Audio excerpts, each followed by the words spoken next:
remember this. You're in no position to dictate what we're going to feel. You're gambling with the lives of millions of people. You're gambling with World War III. You're gambling with World War III.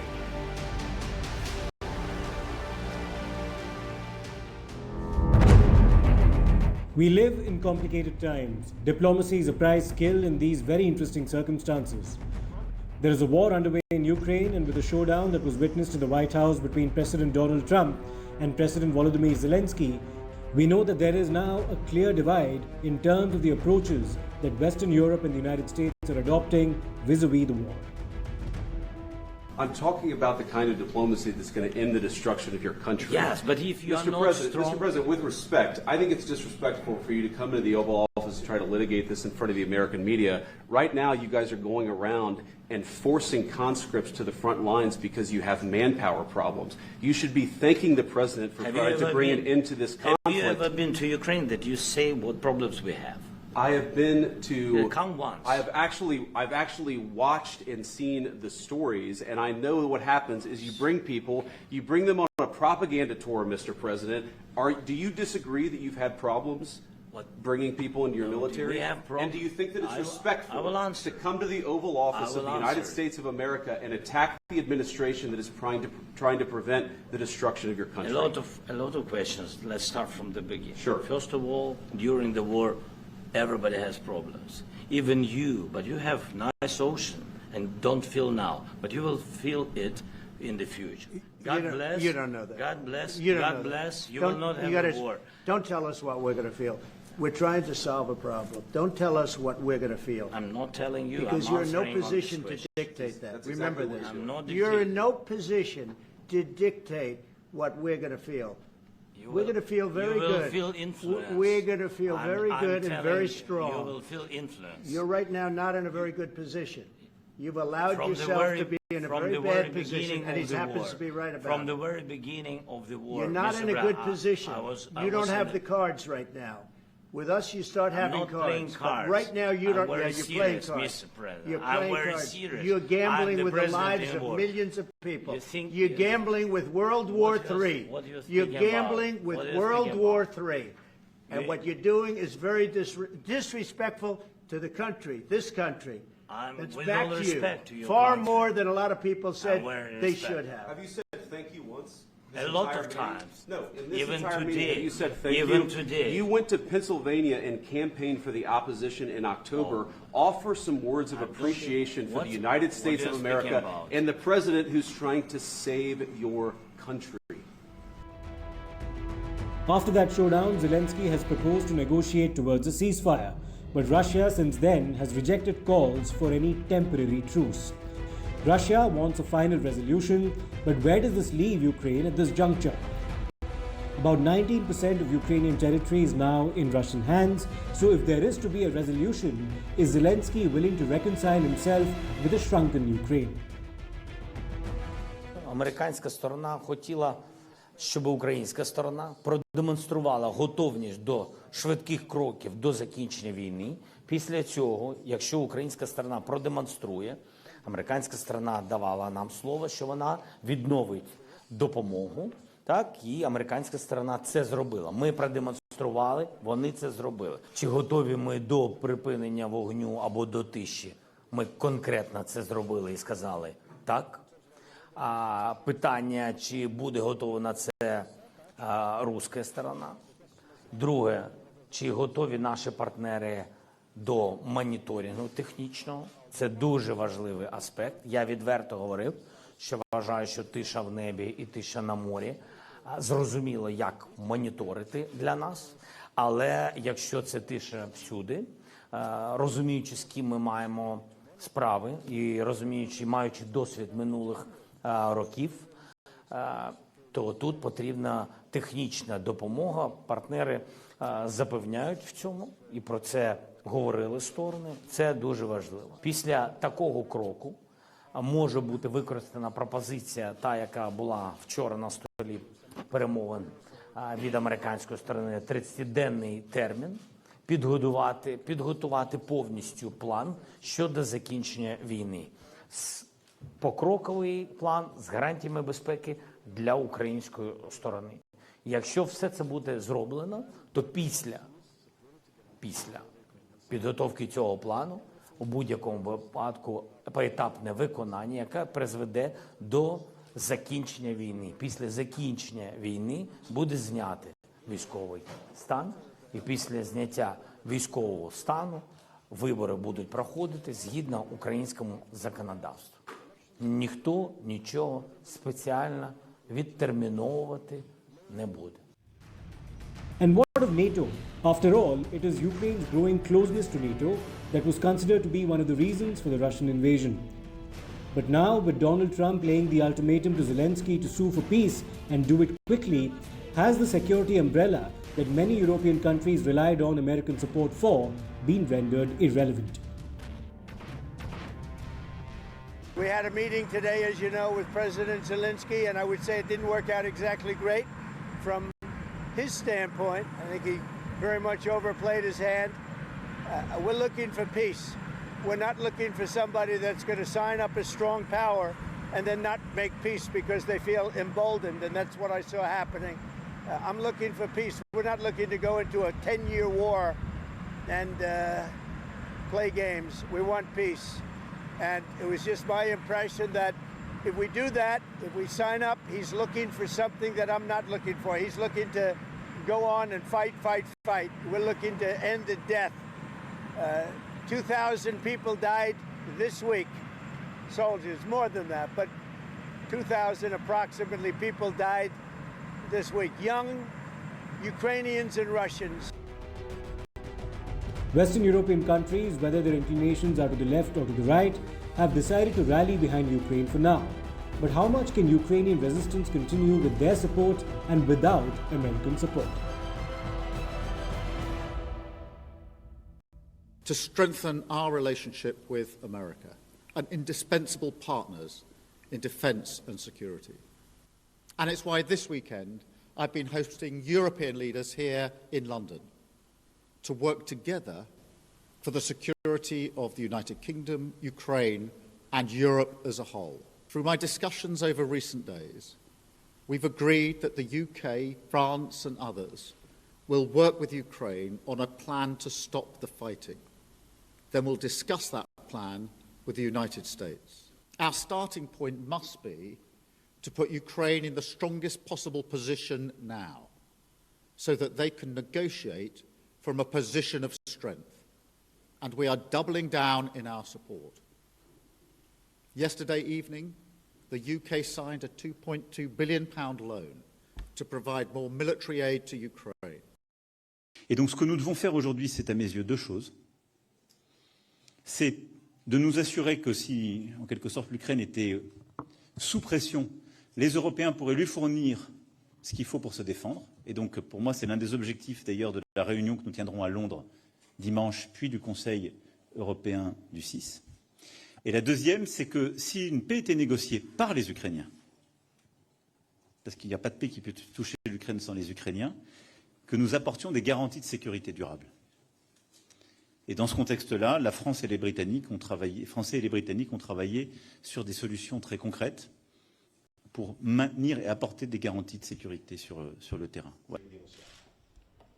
Et on est à un moment où l'Europe découvre, et je m'en félicite, qu'elle n'est plus simplement un marché, qu'elle doit être une puissance. Et donc qu'elle doit produire son savoir, qu'elle doit produire sa technologie, qu'elle doit produire ses solutions économiques, qu'elle doit produire ses solutions climatiques et qu'elle doit produire ses solutions de défense et de sécurité. But it's not as if Donald Trump is an isolationist. In the Middle East, America, consistent with its policy, has stood wholeheartedly behind Israel in its ongoing war with Hamas in Gaza. There's been a fragile ceasefire underway, but Donald Trump has been insistent that Hamas keep its side of the bargain, else they'll be held to pay. The big question, however, is whether there's any resolution in sight. Israel is keen that Hamas and its vestiges be eliminated, but how realistic is that? Also, is there any potential whatsoever for a lasting peace?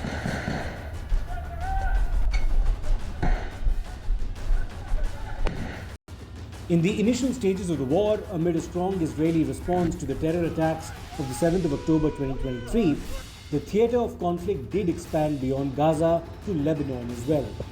There is still, however, a serious threat of further escalation. The Middle East continues to remain volatile. While there's been a change of dispensation in Syria, what we are currently witnessing is nothing short of a civil war between those loyal to the new government and those loyal to the ousted Bashar al-Assad. But where does all this leave India? As far as Ukraine is concerned, Prime Minister Narendra Modi has met both President Vladimir Putin of Russia and President Zelensky, visiting both Moscow and Kyiv. Excellency, रूस और Ukraine के बीच चल रहे संघर्ष के विषय पर हम लगातार संपर्क में रहे हैं। जैसा मैंने पहले भी कहा है, हमारा मानना है कि समस्याओं का समाधान शांतिपूर्ण तरीके से ही होना चाहिए। शांति और स्थिरता की जल्द से जल्द बहाली का हम पूरी तरह समर्थन करते हैं। हमारे सभी प्रयास मानवता को प्रमुखता देते हैं। आने वाले समय में भी भारत हर संभव सहयोग देने के लिए तैयार है। एक्सेलेंसी, आज इन सभी विषयों पर विचार साझा करने का एक और महत्वपूर्ण अवसर है। हम पहले दिन से ही पक्षकार रहे हैं और हमारा पक्ष है शांति का। हम बुद्ध की धरती से आते हैं, जहां युद्ध को कोई स्थान नहीं होता। हम महात्मा गांधी की धरती से आते हैं, जिसने पूरे विश्व को शांति का संदेश दिया है। एक्सेलेंसी, मैं आज जब यूक्रेन आया हूं तब मैं 140 करोड़ भारतीयों की भावना को लेकर के आया हूं, और 140 करोड़ भारतीयों की भावना मानवता से प्रेरित है। और मैं आज यूक्रेन की धरती पर शांति का संदेश लेकर के आया। India has insisted that this is not an era of war, and Mr. Modi has also explained that India is against the war. Whether there is a role for countries like India, who have walked the diplomatic tightrope so far and refrained from taking sides in favor of or against any of the two participants in negotiating an end to the conflict, remains to be seen. आप जानते हैं, मैं Russia और Ukraine दोनों से लगातार संपर्क में रहा हूं। मैं स्वयं भी दोनों देश की मुलाकात कर चुका हूं। बहुत से लोगों का एक भ्रम है कि भारत न्यूट्रल है। मैं साफ करना चाहता हूं, भारत न्यूट्रल नहीं है। हमारा अपना एक पक्ष है, और हमारा पक्ष है शांति, पीस। और मैंने इसी एक हमारे सिद्धांत को लेकर के राष्ट्रपति पुतिन की हाजिरी में मीडिया के सामने स्पष्ट रूप से कहा था कि युद्ध का समय नहीं है। और आज भी मेरा कन्विक्शन है कि युद्ध के मैदान में समस्याओं के समाधान नहीं निकलते हैं, अल्टीमेटली वार्ता के टेबल पर ही होते हैं। और भारत का लगातार प्रयास रहा है कि दोनों लोग जिसमें मौजूद हो, वैसे फोरम में बातचीत होगी, तब कोई रास्ता निकलेगा। राष्ट्रपति ट्रंप जो प्रयास कर रहे हैं, मैं उनका स्वागत करता हूं, समर्थन करता हूं, और मैं चाहता हूं कि राष्ट्रपति ट्रंप हो सके उतना जल्दी सफल हो, ताकि दुनिया में शांति के रास्ते खुले। In the Middle East, India has always batted for a two-state solution, and this position has been reiterated multiple times. During Prime Minister Modi's tenure, India's ties with Israel have grown closer, but that hasn't impacted its advocacy of a separate Palestinian state living side by side with Israel. But conflict characterized by wars is not the only feature that has resulted in a divided world today.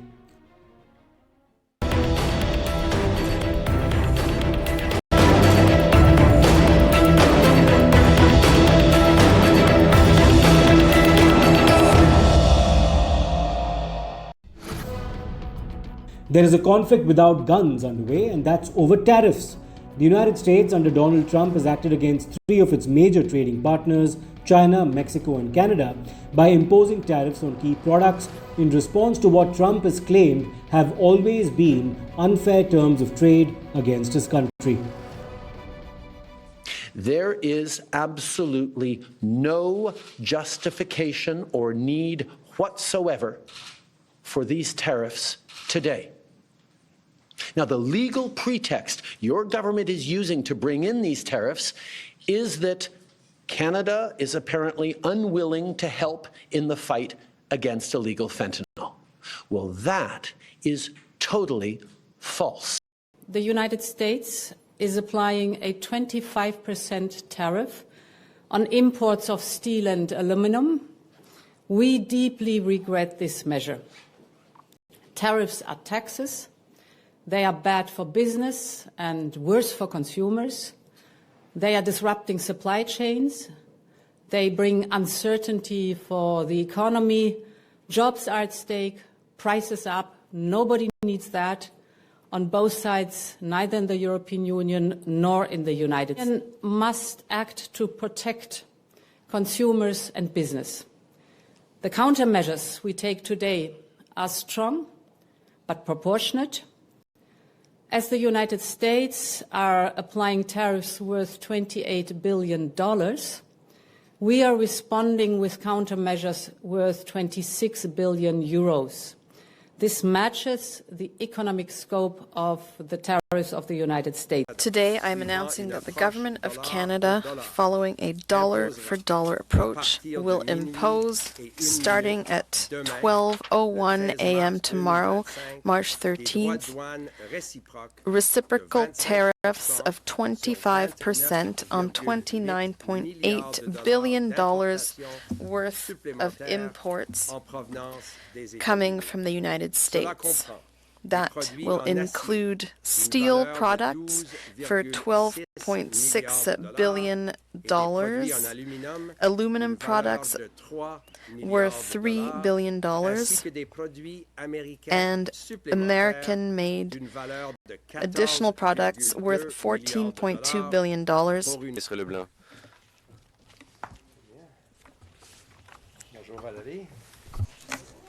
Our government will use all the tools at its disposal to support businesses and workers during these difficult times.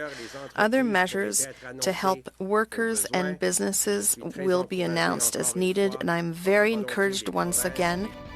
Trump has also threatened reciprocal tariffs against India, even as the two countries are negotiating a bilateral trade agreement. On average, the European Union, China, Brazil, India, Mexico and Canada, have you heard of them? And countless other nations charge us tremendously higher tariffs than we charge them. It's very unfair. India charges us auto tariffs higher than 100%. April 2nd, reciprocal tariffs kick in. And whatever they tariff us, other countries, we will tariff them. That's reciprocal, back and forth. Whatever they tax us, we will tax them. If they do non-monetary tariffs to keep us out of their market, then we will do non-monetary barriers to keep them out of our market. There's a lot of that, too. They don't even allow us in their market. Tesla, whose CEO, Elon Musk, is a close Trump aide and also the chair of the Department of Government Efficiency in the United States, has rented premises in Mumbai, and both Jio as well as Airtel have announced a collaboration with Musk's Starlink. Prime Minister Modi was in Mauritius early this week, whose ties with India go back a long way, with many citizens of that country sharing an Indian ancestry. But that apart, the two countries are also close partners when it comes to both development and maritime security in the Indian Ocean region. As India continues to emerge as a leader in the global south, these partnerships are key to ensuring that India remains the voice for countries like Mauritius on critical issues on global platforms. Global south हो, हिंद महासागर हो या Africa भूभाग, Mauritius हमारा महत्वपूर्ण साझेदार है। 10 वर्ष पहले विजन सागर यानी security and growth for all in the region की आधारशिला यहीं मॉरिशस में रखी गई थी। इस पूरे क्षेत्र की स्थिरता और समृद्धि के लिए हम सागर विजन लेकर चले हैं। आज इसको आगे बढ़ाते हुए मैं कहना चाहूंगा कि ग्लोबल साउथ के लिए हमारा विजन रहेगा सागर से आगे बढ़कर के महासागर, यानी mutual and holistic advancement for security and growth across regions. इसमें trade for development, capacity building for sustainable growth और mutual security for shared future की भावना समाहित है। In India's own neighborhood, there's uncertainty. The Baloch insurgent group, the Balochistan Liberation Army, held hundreds hostage while laying siege on a train. The Pakistan Army claims that it has ended the rescue operation, adding that 21 civilians and 4 soldiers were killed and that the security forces killed 33 insurgents, including suicide bombers. In Bangladesh, the situation remains unstable amid reports of a factional feud within the Bangladesh Army. So this remains a time of conflict and great uncertainty as well, making the diplomatic grade game all the more complex.